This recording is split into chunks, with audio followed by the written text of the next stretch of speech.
As Father Hahn mentioned, this weekend we celebrate the momentous occasion of the 60th anniversary of St. Leo the Great Parish and the 33rd anniversary of the dedication of this church building.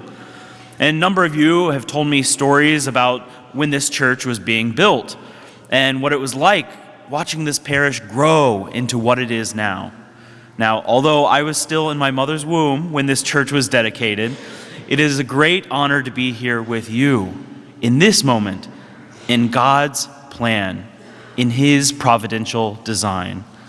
Truly, I could not have asked for a better parish and school for my first assignment. It's a joy to celebrate Mass for you, to bring our Lord and His grace to you in the sacraments, to be part of this parish, and to get to know you and your families as we continue to grow. And yes, growing our parish is important, but it's a bit different than, for example, growing a business. We are also trying to grow closer to Christ personally as we journey toward heaven together. And the good news is that St. Leo's isn't an island. We aren't doing it on our own because the church is universal. In God's great plan, our Lord gave St. Peter the keys to the kingdom of heaven, establishing the one true church upon him.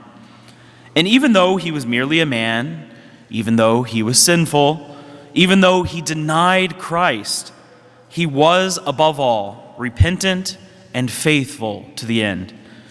When asked, "Who do you say that I am?" St. Peter replies to Jesus, "You are the Christ, the Son of the living God."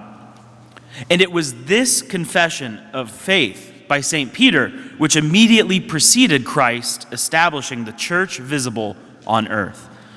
And here at St. Leo's, we rejoice in being part of that same church, part of the same mission to save souls. It is precisely because we are a parish of the Diocese of Harrisburg, under the care of Bishop Senior, appointed as our local shepherd by the Holy Father, the successor of St. Peter, that we are part of the one holy Catholic and Apostolic Church. And along with the psalmist, we can truly say, "Let us go rejoicing to the house of the Lord." Indeed, this is the house of the Lord, and He dwells right here, day and night, waiting for you, longing for you, and desiring nothing more than our hearts and our souls. Because at the end of the day, He is all that matters. Yes, Peter is the rock, the foundation, but Christ Himself is both the cornerstone and the capstone of the church. Yes, we have this great church building, and the Catholic Church has the most magnificent and historical churches, cathedrals, and basilicas throughout the world. But these are only glimpses into the city of God, our heavenly home. Yes, being members of our parish family is vital, and we must gather here every Sunday and Holy Day to worship God.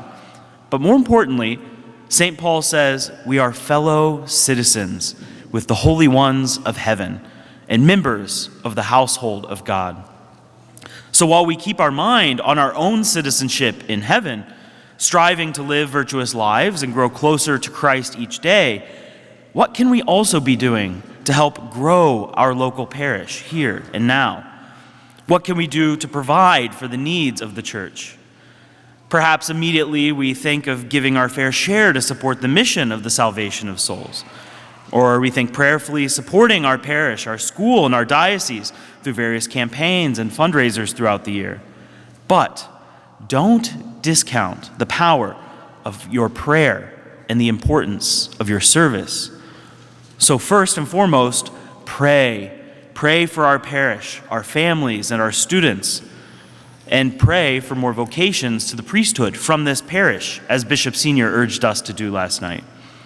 And one very practical way to do this is to choose a time each day to pray for the family or the person in our parish who is most in need of your prayers. Also, get involved. Enrich your faith in a Bible study or join one of our various ministries. And of course, that one thing that's on everyone's mind coming up on Tuesday, to vote pro-life, pro-family, and for the local officials that will best foster the freedoms necessary for our parish to thrive and for us to practice our faith. Never discount the impact that your civic duty, your service to the church, and your prayers have on the continued growth of our parish. And finally, be joyful and encouraged that you are a member of Christ's glorious body, the church, because through Christ, the whole structure of the one holy Catholic and Apostolic Church is held together. And by his grace, the church continues to grow into a temple sacred to the Lord.